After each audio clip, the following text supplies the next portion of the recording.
So what I'm going to discuss in this section, I want you to pay special attention to.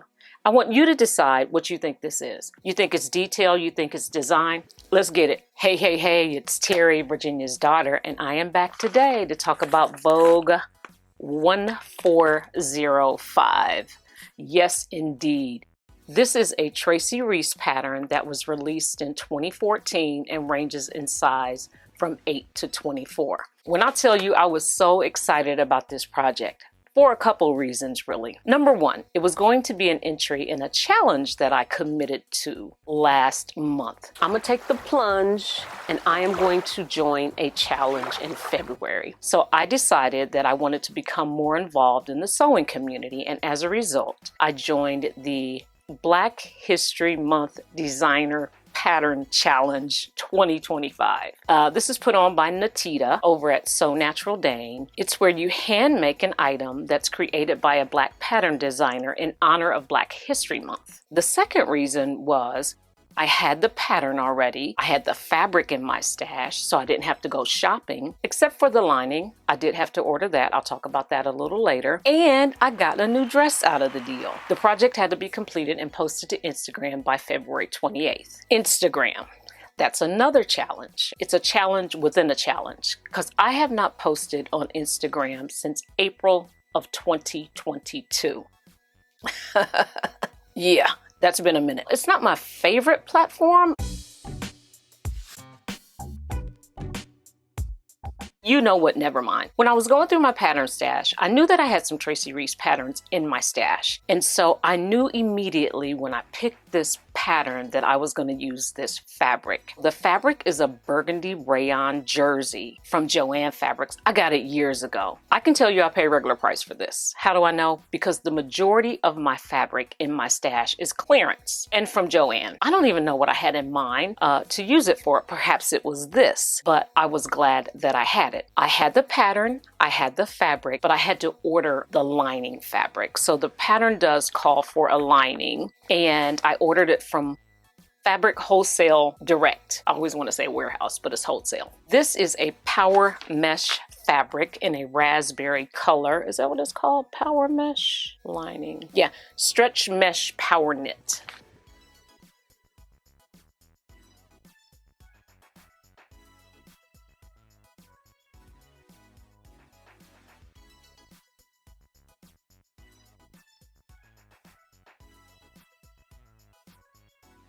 When I tell you I have added this to my list of essentials, I mean, I love it. Now, it's my first experience with it, so I know that there's got to be different weights and things like that. But I know for sure that I want this stuff in my stash, so I have it readily available. Now, a little later on, I'm going to talk about, working with it, because it was a little tricky to work with, but nothing too much too bad. All right, so let's get to it. Got my pattern, got my fabric, got the lining. I made a few pattern adjustments that I really don't even want to mention because I didn't make them right. I did not make them properly, and I'll talk about that a little later, but I was ready to go. I had done all this on February 17th. By February 18th, I actually started sewing. I had 10 days to complete this project, photograph it, and post it to IG.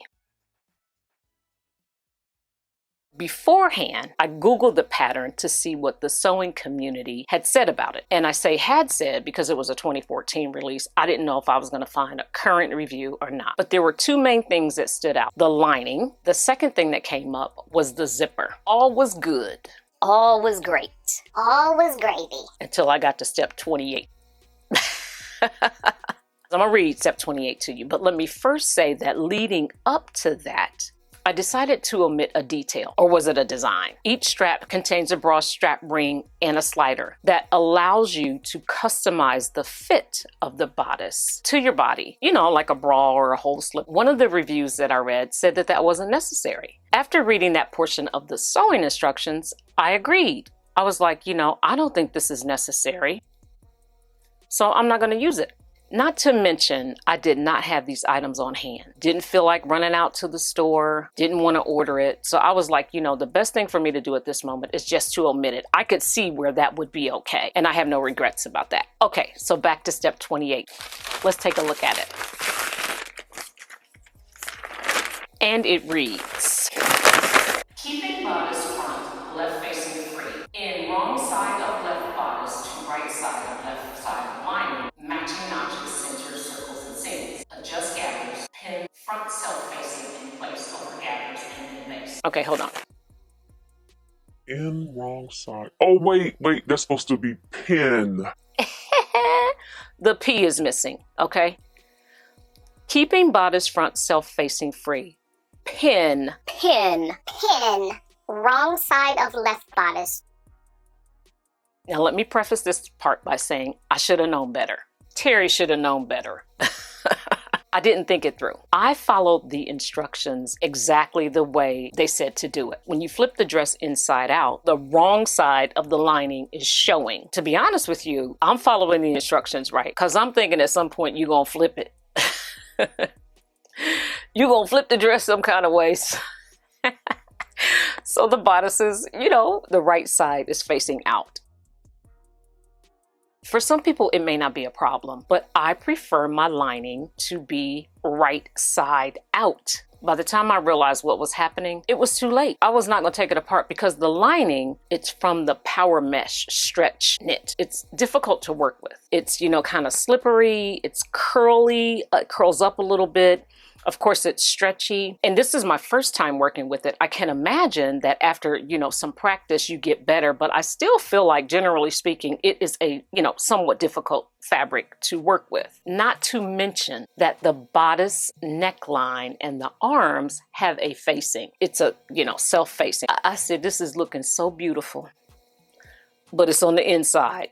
You know what I mean? It's closest to my skin. The skirt is constructed the same way. The bodice lining and the skirt lining are not attached to each other. They are both attached to the midriff. The interesting thing about this is the illustrations show you exactly how it's going to end up right here in the sewing instructions. So there's no surprises here. They clearly show you that the lining is constructed so that the wrong side of the lining faces outward when the dress is turned inside out. I missed it, but I love it. I should have been paying attention. So learn from me. Being proactive, I could have avoided it, but I wasn't. I didn't. So it was a point of frustration for me. This is where I started to wonder what was going on with the pattern. There was obviously something going on. There's too much of something, too much design, too much detail, IDK, but I'm not feeling it here. I am not feeling it one bit. And I need some clarity.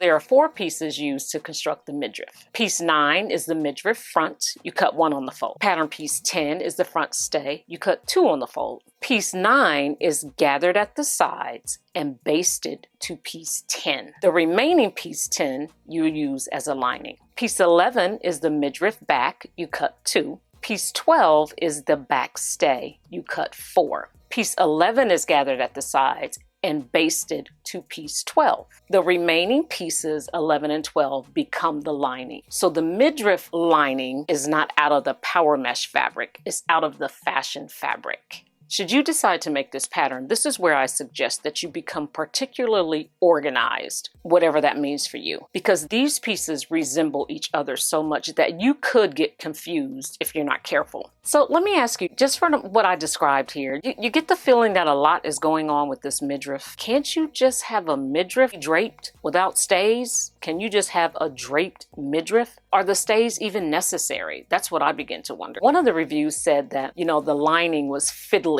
She used the word fiddly, and I'm like, this whole dress was fiddly, if you ask me. So let's talk about detail and design. Where is the line? So here's a little quiz for you, okay? Y'all know I'm a retired educator, right? Once an educator, always an educator. You just can't help it. I am going to name the elements of this pattern. You tell me, you can't tell me, right? But think about if it's a design or a detail, and then I will pop up my findings so you can compare them to what you thought. You ready? Elbow length dolman sleeves. Design or detail?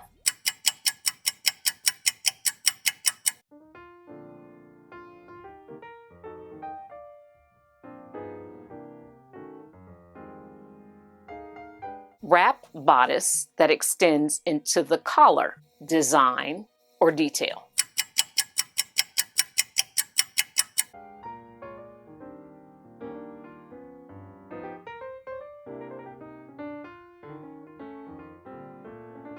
Draped midriff, design, or detail.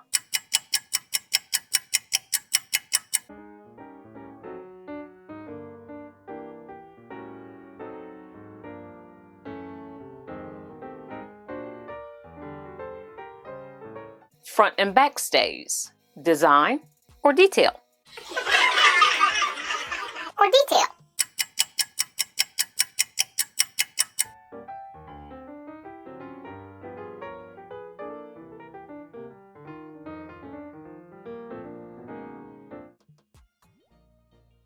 Design, or detail.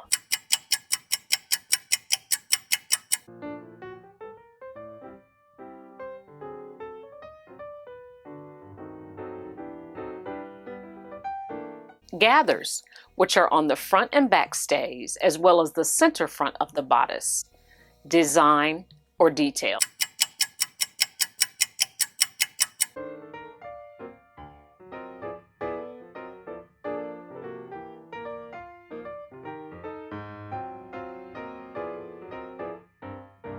How about the lining? Design or detail?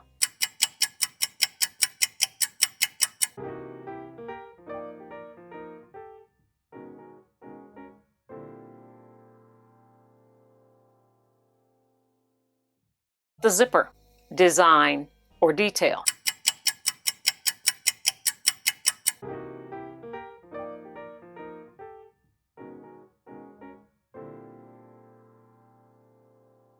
How about a pleat? Now, I just threw this one in as a bonus. There are no pleats on this project, but I thought that the gathers on the front were pleats, design or detail.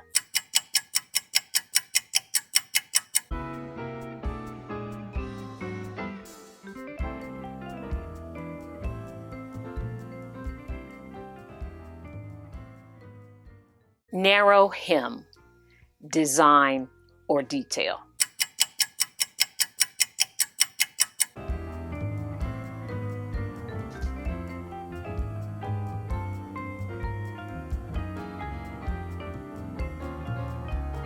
Although quitting was never an option, at one point I did begin to wonder if I had made the right choice. What started out being excitement and great anticipation soon became, a little frustration, a little push through, and just drive and determination to get this done. One, because I had a deadline that I was dealing with, and two, Because I was about sick of it. okay, I wasn't expecting it, and that's on me, because I should have, gone through the instructions to have an idea, to know what I was getting myself into. When I read over instructions, my intentions are well. It's just boring to me. I just rather roll my sleeves up and get going. But then I can't be mad or frustrated, right? I'm talking to myself now. I can't be mad or frustrated when I run into stuff. Now, let me tell y'all this. At one point in the project, actually, when I started the project, I said, you know what? I am going to put the zipper in, even though it's not necessary, because I wanted to challenge myself in that way. Install a zipper into two-way stretch fabric. I was like, you know what? I think I'm going to do that. I even told my friend, Cynthia, hey, Cynthia, that I was going to put the zipper in, because when I first mentioned it to her, she just shook her head like, And I told her, I said, but I'm going to do it. And she was very quiet and she listened. But I asked myself 3 little old questions. Y'all remember them questions? Y'all thought I didn't use them, didn't you? The same way I put those out to you, I use them myself. And you know what? By the way, I appreciate the comments that say, you know what? This is good. I needed this. This will work for me. I think the last comment I got said, I need to write these down and post them in my sewing room. And I was like, me too. I asked myself the 3 questions that I talked about in my last video to determine if it was worth it or not. Question number 1. A zipper is a closure. It can also be purely decorative, but in this case, since the neckline is wide enough, right? You see how, oh, you can see a little bit of my, probably messing that up, a little bit of the lining there. But in this case, I digress. But in this case, right, since the neckline is wide enough and it's a two-way stretch fabric, a closure is not necessary.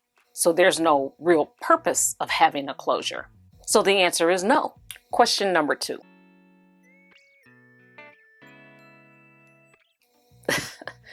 This is pretty funny because it's an invisible zipper.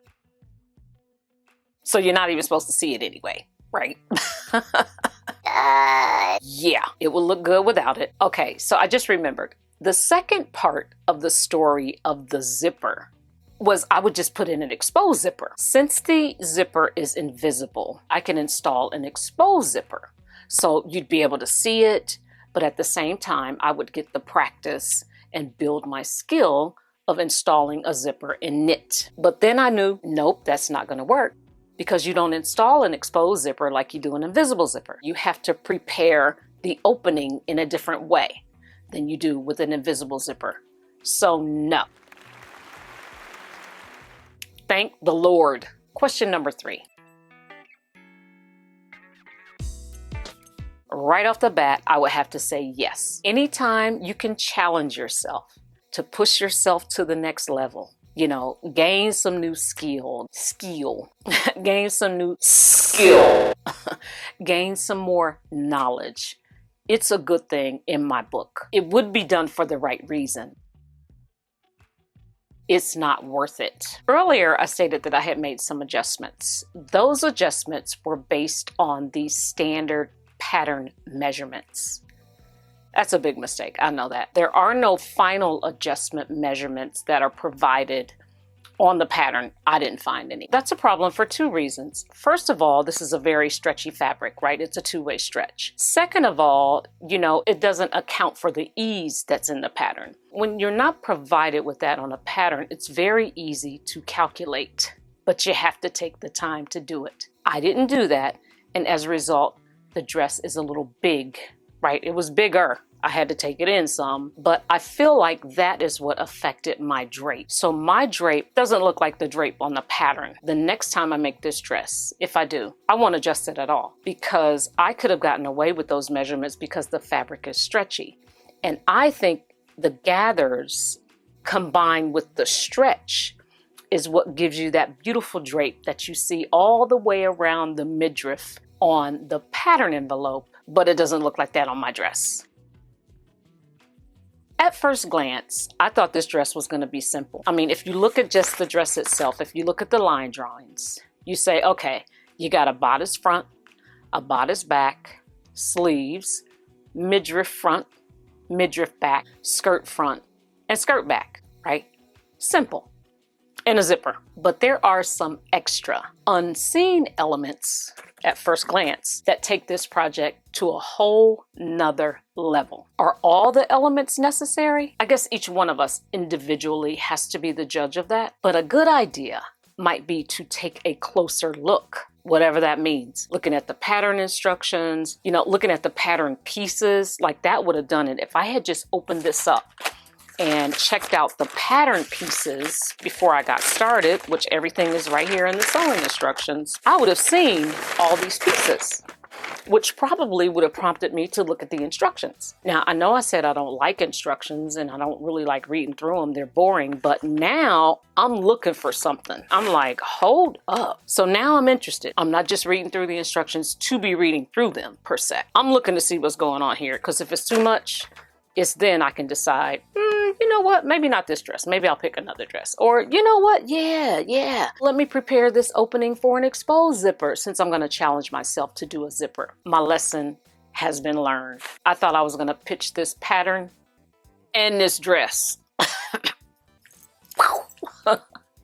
Okay, but I decided to keep them both. Knowing everything that I know about it, now it really would be a challenge for me to go into the project with a different mindset. I consider it a classic. I'm calling this my wearable muslin. It is very comfortable. It's lightweight. I can wear it in the summertime. It's a great color. This was a good project. You know, it was it was up and down. It was, yeah, I had some feelings about it for a moment, but overall, I'm glad I stuck with it. I feel like I learned some things from it. What about you? What about you? What about you?